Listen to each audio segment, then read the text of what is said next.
EVM machine बंद झालीच पाहिजे। गली गली में शोर है, गली गली में शोर है। ईवीएम मशीन ने क्या किया? ईवीएम मशीन ने क्या किया? ईवीएम मशीन ने क्या किया? ईवीएम मशीन बंद झालीच पाहिजे।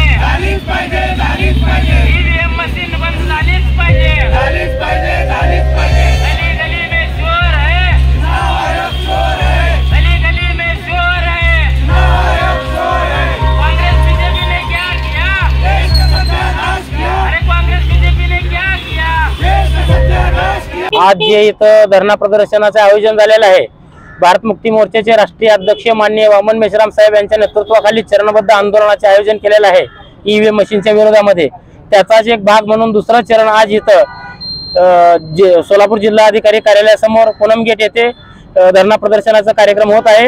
ईव्हीएम मशीनच्या माध्यमातून जे निवडणूक होत आहेत ते निष्पक्षपणे आणि पारदर्शक होत नाहीत, तर ती ईव्हीएम मशीन बंद झालं पाहिजे हा आमचा प्रमुख अजेंडा आहे। आणि ईव्हीएम मशीन बंद करण्यासाठी आम्ही होईल तेवढं प्राणपणाला लावून ताकद लावून आम्ही ईव्हीएम मशीन बंद करण्यासाठी आम्ही लढा उभा केलेला आहे आणि ते लढणार आहे। आणि येणारा जो चरण आहे तिसरं चरण 16 तारखेला जे आहे ते रॅली प्रदर्शनाचं 567 जिल्ह्यातील जिल्हाधिकारी कार्यालयावरती रॅली प्रदर्शन होणार आहे। आणि 31 जानेवारी 2024 रोजी मुख्य निवडणूक आयोग कार्यालयावरती दिल्ली येथे लाखोंच्या जनसमुदाया संख्येमध्ये आम्ही तिथे निवडणूक आयोगावरती महामोर्चा काढणार आहे आणि ईव्हीएम मशीन बंद करण्यासाठी आम्ही त्यांना भाग पाडणार आहे। धन्यवाद।